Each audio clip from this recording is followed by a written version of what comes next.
eu canto a alegria de ser teu. Jamais caminharei sem tua luz, teus passos seguirei sem hesitar, te dou meu coração. Glória ao Pai, ao Filho e ao Espírito Santo, como era no princípio, agora e sempre. Amém.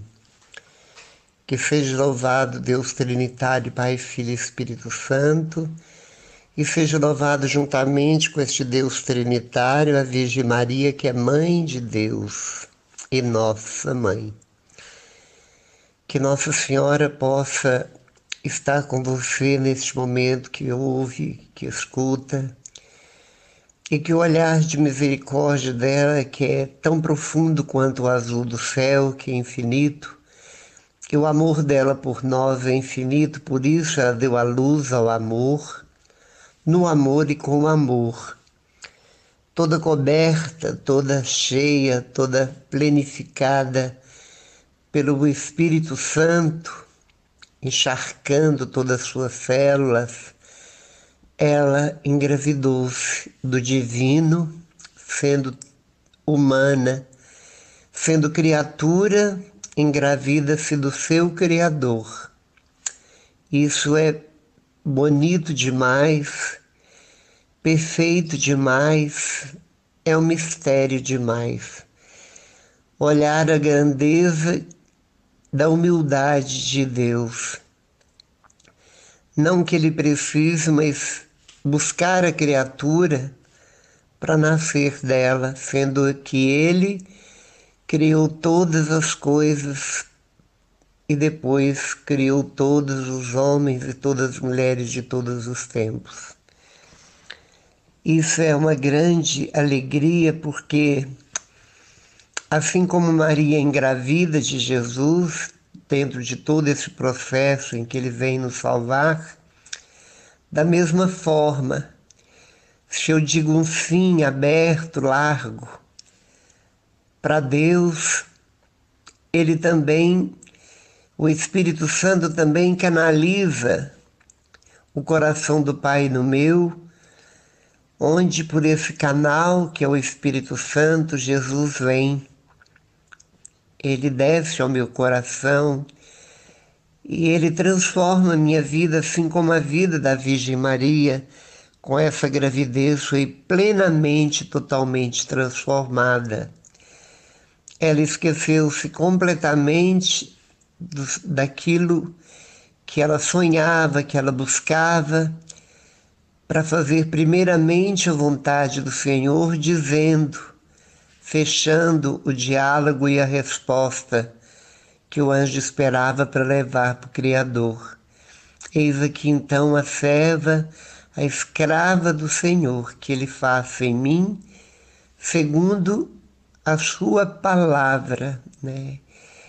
E o verbo, que é a palavra, a comunicação de Deus conosco, plenifica o seu útero, a sua mente e o seu coração.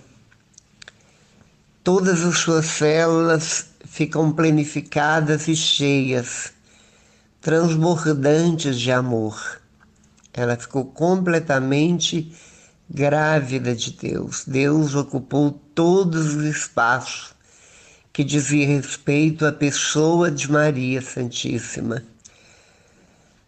Então nós podemos perceber com toda alegria que nós não erramos em venerá-la, assim como nós reverenciamos o altar-mor da igreja, onde ali acontece toda a transubstanciação do pão e do vinho no corpo e sangue de Jesus, e aquela mesa onde acontece o maior milagre de todos os tempos, que é essa transubstanciação.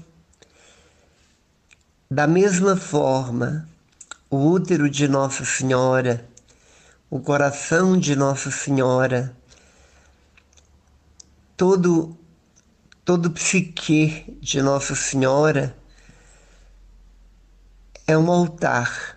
Ela inteira é um altar onde o Cordeiro foi colocado, desde um tamanho microscópico, trazido pelo Espírito Santo, e ali ele foi crescendo, ganhando dimensões para vir a nascer, passando por todo o processo embrionário. Ela foi o altar da transformação, aliás, da concepção e do processo embrionário, onde Jesus, simplesmente de uma microsemente, foi se transformando em uma criança perfeita, saudável, isenta do pecado, 100% homem e 100% Deus. Por isso, quando nós olhamos para a Virgem Maria, quando nós a veneramos como veneramos, isso muitas vezes implica, agride, parece pessoas que um dia beijaram-na, e muitos hoje gospem na mesma pessoa dela.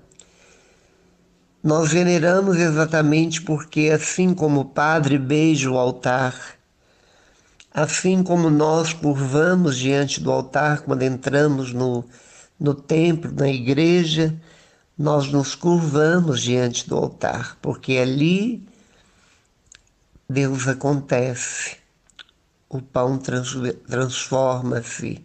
Ali é o banquete preparado, que prepara, onde o Espírito Santo atua pelo amor do Pai e onde Jesus vive ali momentos pascais.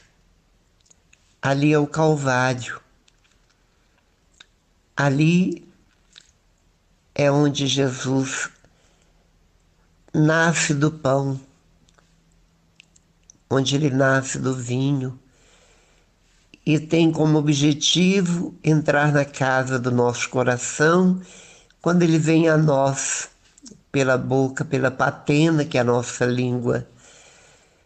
E ali ele simplesmente se dissolve, assim como quando com os discípulos de Emaús, no capítulo 24 de Mateus, de Lucas, ele, caminhando com os dois discípulos de Emaús, eles nem perceberam porque Jesus tinha sido ressuscitado e que era ele que estava indo, porque ele já estava num corpo glorioso, e longe deles pensarem que aquele poderia ser aquele que num dia anterior ou dias anteriores viveu uma morte tão trágica, tão constatada e sepultado. E ali estava ele, como ver? Estava com os olhos vendados de tristeza.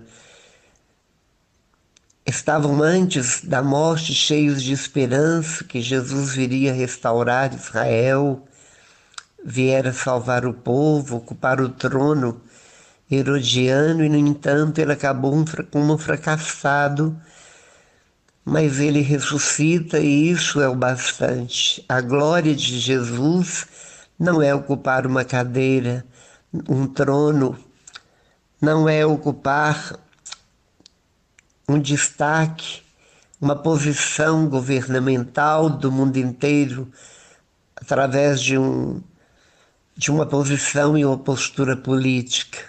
Muito pelo contrário, o trono de um palácio, de um palacete, de um castelo, não é o lugar de Jesus. O lugar de Jesus foi a cruz, mais humilhante de todos os lugares, porque a cruz foi feita própria para a morte mais horrenda que já se viram. Ali é o lugar dele, foi o lugar dele. O túmulo foi um lugar que ele ocupou por os 3 dias e ali aconteceu a vivificação pelo poder do Espírito Santo, que não deixou que nenhum verme o devorasse, suas carnes, mas começou a vivificá-lo na própria sexta-feira, quando ele foi sepultado, e foi vivificando até que ele ressuscita glorioso no domingo pascal, numa manhã luminosa de um domingo pascal. Aí sim ele mostra todo o poder, aí ele vence todo o inferno, todo o poder do mal, aí ele mostra para toda a humanidade que o seu nome está acima de todos os nomes, que o poder dele ultrapassa a inteligência humana, extrapola toda a ciência e é maior do que todo e qualquer tipo de tragédia. E ele se levanta como alguém glorioso e, acima de tudo, majestoso, onde toda criatura, todos os homens de todos os tempos e lugares, um dia se dobrarão diante do seu nome, diante do seu trono, diante da sua pessoa, para a glória do Pai. Tudo no poder do Espírito Santo. E com certeza a convidada especial, a convidada, aliás, não a convidada, mas aquela que nunca desplugou do Filho, estará também junto dele. Também vitoriosa, porque venceu também a morte. Foi elevada ao céu de corpo e alma, como nos diz o dogma de fé da Imaculada Conceição, virgem antes, durante e depois do parto. Nunca cometeu pecado algum e nasceu isenta do pecado original. Por isso ela recebeu com toda dignidade uma coroa que não foi uma coroa coroada por nós humanos. Nós a coroamos sempre no mês de maio. Nós a coroamos com as rosas das nossas Ave Maria do Rosário. Mas ela foi coroada pelo Deus Trinitário, pelo Pai, pelo Filho e pelo Espírito Santo, sob o cântico de todos os coros angelicais do céu e os santos que ali já estavam. Imaginemos o tamanho da beleza de quando foi preparada para ela um altar digno, o altar da Mãe de Deus. Quanta reverência diante dela, quantos anjos ornamentam com a beleza única e ímpar o seu altar, a sua morada do lado do Filho. Como deve ser belo olhar os coros dos anjos, as potestades, os querubins, os serafins, miríades e miríades de anjos, como que formando como uma abóboda, cantando sempre sem cessar, Santo, Santo, Santo. E esse Santo, Santo, Santo 3 vezes é exatamente direcionado por todos os lábios e todas as bocas e corações ao Pai, ao Filho e ao Espírito Santo, e ao mesmo tempo a um único Deus, onde Ele é adorado, glorificado eternamente, sob luzes tão claras como 1000 sóis de meio-dia, onde nós um dia estaremos também plugados nessa luz, estaremos num corpo só com essa igreja triunfante, cantando junto com todos aqueles que já lá estão. O Santo, Santo, Santo Senhor Deus do Universo. Os céus e a terra, a igreja, militante, a igreja padecente, a igreja triunfante, proclamam a vossa glória. Hosana no mais alto dos céus, onde Deus se aloja, onde Deus permanece, onde Deus governa, nesse trono inacessível ao olhar do homem, ao pensamento do homem, à inteligência do homem, e onde a ciência não consegue crer, porque é racionalista. Só aquele que tem fé que alcança. E a este Deus dá cortesias de viver em arroubos, de viver elevações, de viver êxtases, de viver gotículas, microgotas do sabor do céu, sentindo um amor inexplicável dentro do próprio coração. É assim que apaixonamos por Deus, assim como Paulo, que na conversão, sendo ele um homem que tinha todas as virtudes terrenas, tinha todas as qualidades terrenas, inteligência, capacidade, era um homem letrado, era um homem de categorias de alta classe, que tinha poder, carta de alforria, e grande perseguidor dos cristãos, que era como um privilégio no comando para perseguir cristãos. E Deus lhe aparece, Jesus lhe aparece, e dá para ele o maior presente de suas vidas, e ele simplesmente se rende e diz: que queres que eu faça, Senhor?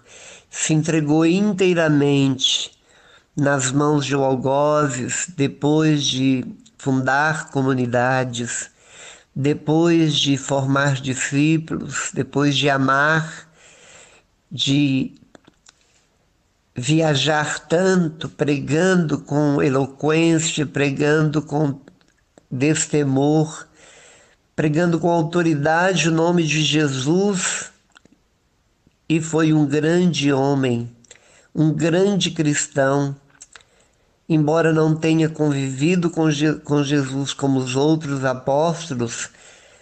Ele é o gigante da nossa igreja. Quantas cartas escritas dentro das masmorras, quanto sangue derramado, quanto conhecimento de Jesus ele teve e chegou a dizer, dentro desse conhecimento de Jesus: já não sou eu que vivo, mas é Cristo que vive em mim. É Cristo que vive em mim. Eu estou com ele na cruz. Era alguém que só perseguia, depois deste encontro, ele só perseguia um conhecimento mais amplo, mais profundo de Jesus.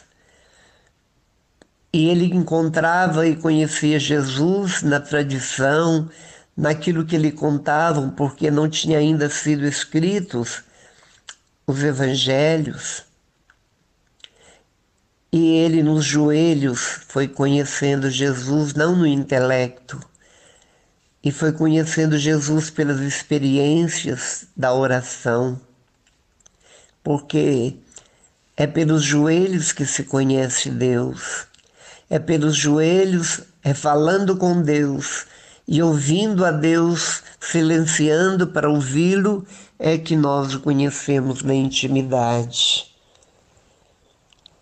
Por isso, nós ouvimos e temos dentro da nossa igreja riquezas fantásticas, extraordinárias, que eu fico pensando como não explorar tantas riquezas e que estão todas contidas nos evangelhos, porque todos os documentos, catecismo da Igreja Católica, todos os direitos canônicos, tudo aquilo que está dentro dos concílios, tudo que está dentro da tradição escrita do magistério da Igreja tem como base os evangelhos. Por isso toda a Bíblia aponta para Jesus, porque os evangelhos é tudo que diz respeito a Jesus.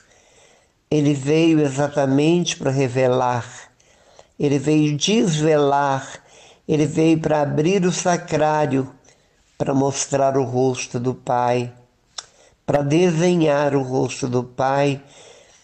E o entusiasmo era tão grande, o amor era tão grande, a alegria era tão grande quando ele falava no Pai, que Filipe, olhando todo aquele entusiasmo, toda aquela alegria, toda aquela fidelidade, fala: Senhor, mostra-nos então o Pai, para que nós o conheçamos. Jesus disse: eu estou convosco há tanto tempo e até hoje você não conhece o Pai? Quem me vê, vê o Pai. Não pensemos que o Pai tem cabelos grisalhos, não pensamos na figura de uma pessoa idosa, paterna, mas lembremos-nos que quem vê Jesus vê o Pai. Jesus, Deus é puro espírito. Deus, ele não é um velhinho, ele não é um Papai Noel da vida. Ele é um Pai com P maiúsculo, mas ele é aquele que não tem forma, que nós não vemos Deus numa forma humana, porque ele é puro espírito, ele é pura luz, ele é pura bondade, ele é puro amor, ele é o próprio amor, ele é o centro de todo o universo, ele é beleza, é a beleza plena, coisas que os olhos não viram, coisas que os ouvidos não ouviram, coisas que o coração jamais sentiu. Fala-nos a palavra.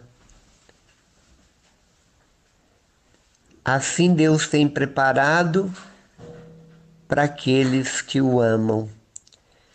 Coisas que os olhos não viram, coisas que os ouvidos não ouviram e o coração não sentiu.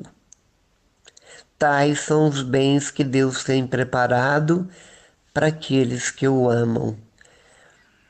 Então, quando nós estivermos diante de Deus, nós veremos o que jamais pensávamos ver. E literalmente distante demais daquilo que imaginamos de Deus. Porque Deus está muito além da nossa imaginação. Ele não cabe em livros, ele não cabe em palavras, ele não cabe nos laboratórios psicológicos de ninguém. Ele é simplesmente maior, ele tem uma dimensão muito além do universo que é imedível.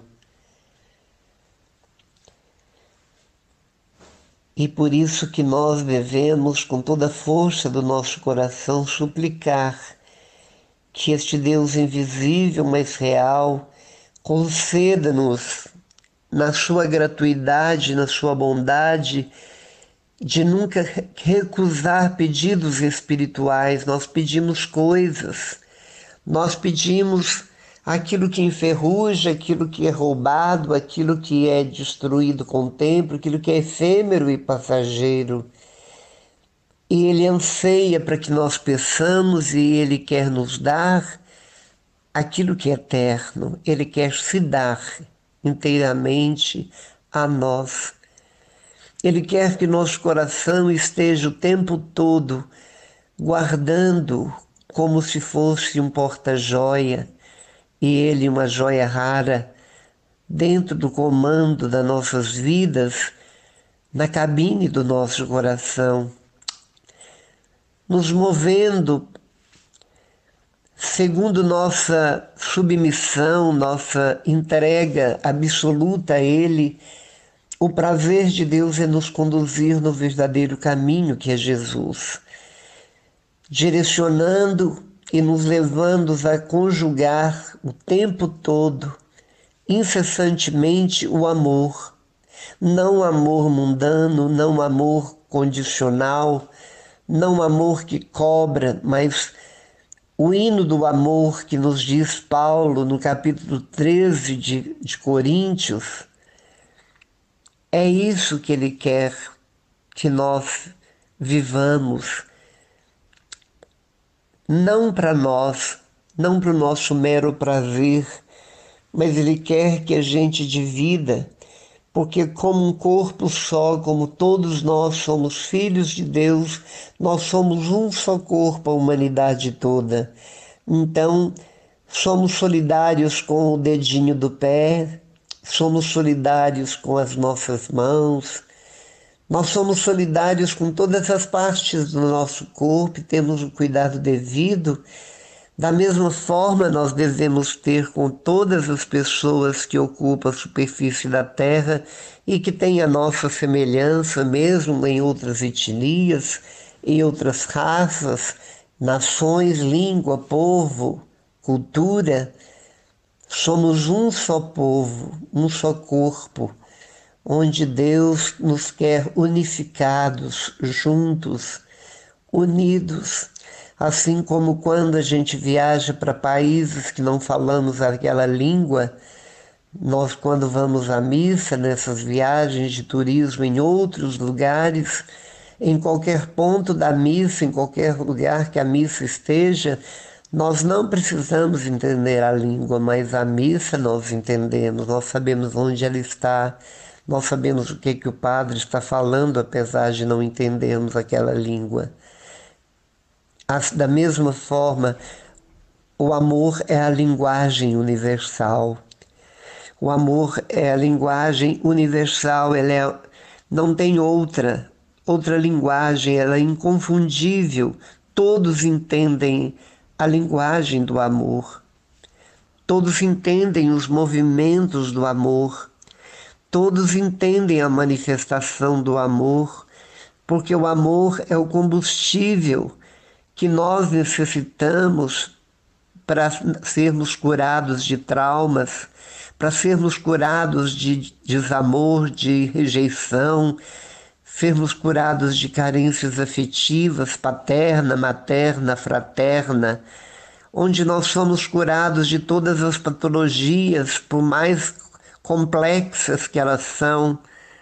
É pelo amor, que é o puro Deus. Deus é puro amor. Ele quer nos curar assim. Se nós não somos curados é porque nós nem amamos e às vezes nós temos dificuldade de nos abrirmos ao amor dos irmãos. Por isso a palavra de Deus tem uma regra de ouro. É uma grande regra de ouro que diz: tudo o que quereis que vos faça, fazei vós a eles.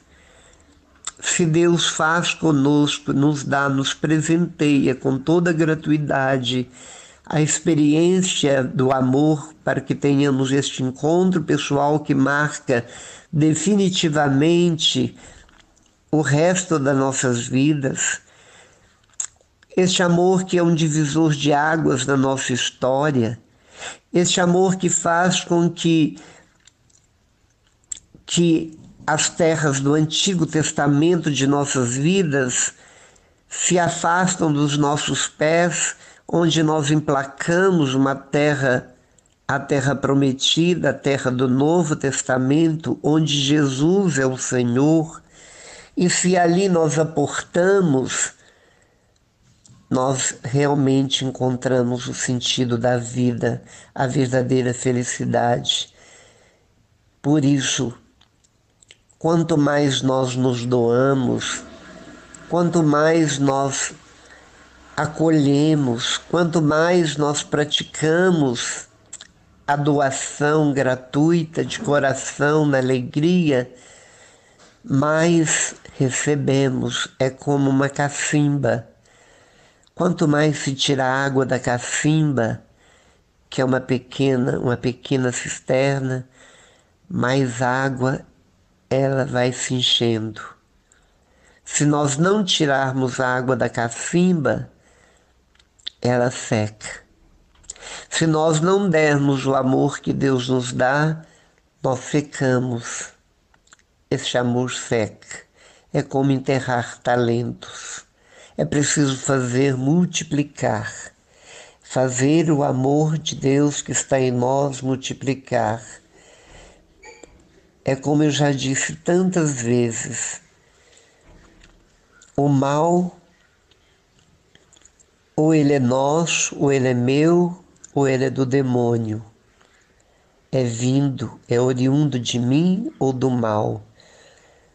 O bem, o amor, tudo que diz respeito a isso, vem de Deus, não é nosso.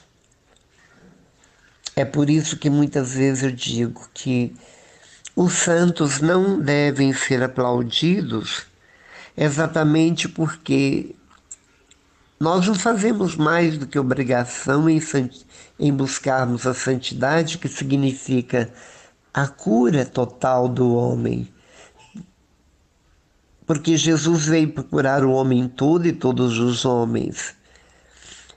E tudo que eu faço de caridade para os outros, eu não preciso ir na televisão para receber aplausos, receber presentes, como a gente vê tantos que, por um pequeno gesto dessa natureza, em algum momento da história do povo, a gente vê as pessoas indo, sendo chamadas, convidadas a receber prêmios, aplausos, porque ajudou uma velhinha a atravessar um rio, porque salvou a vida de um cão, de um cachorro, de uma pessoa.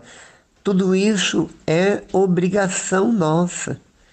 Tudo isso faz parte do amor que Deus põe em nós para exercermos essas funções. A função de Deus aqui na Terra. Nós não merecemos aplausos por isso, ao contrário. A nossa alegria não vem do aplauso e do reconhecimento da sociedade. A nossa alegria vem de dentro, é Deus que se alegra dentro do nosso coração, irradia essa alegria em todo o nosso corpo. É como se nós nos tornássemos uma lâmpada que estava apagada e de repente ela vai acendendo, iluminando. É lá do centro da lâmpada que vai irradiando uma luz. E essa luz atinge a todos. É uma função de Deus. A cura vem do fundo do coração, ela vem do centro do nosso ser, ela vem do âmago do nosso coração.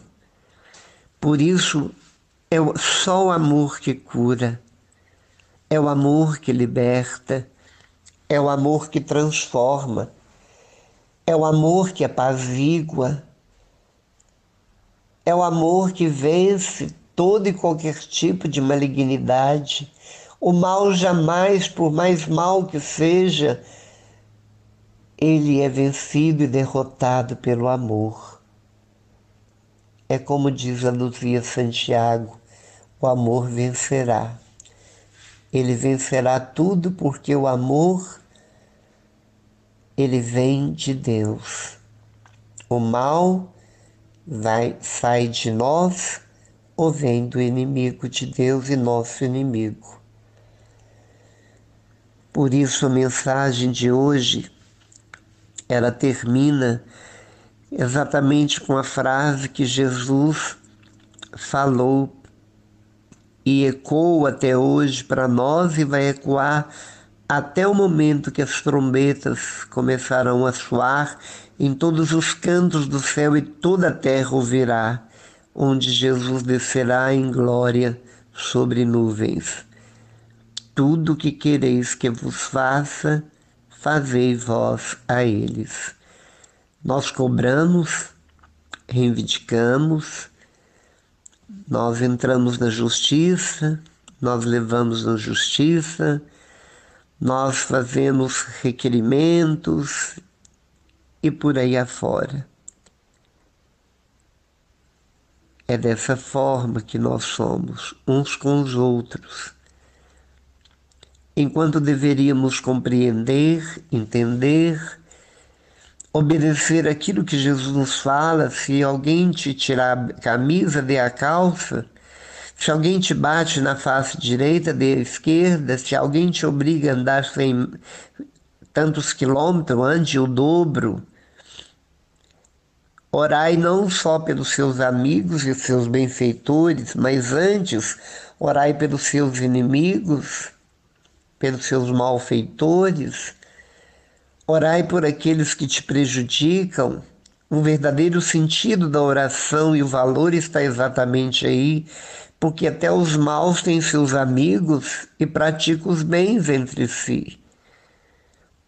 Não fazer isso é não estar dentro da escola cristã, é não seguir Jesus. Quem segue Jesus tem que amar até doer. Quem segue Jesus tem que tomar a cruz do dia a dia, que às vezes é pesada, que às vezes é esmagadora, por causa do amor a Ele. Eu sacrifico carregando irmãos, ajudando irmãos, fazendo o possível e o impossível, mesmo que isso implique a minha própria morte. Morrer pela causa de outro irmão é o que verdadeiramente nos leva à vida. E é isso que tem sentido. Há mais alegria em dar do que receber, Jesus também nos fala.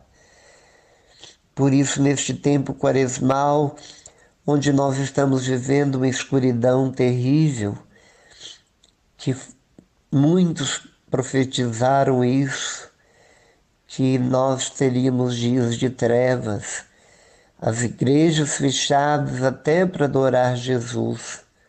Não temos missa, não temos sacramentos, as pessoas estão escondidas e recolhidas, não existe um leito no hospital para acolher alguém que morre, morre-se aos milhares sozinhos, sem ajuda de médico, porque a demanda está muito além.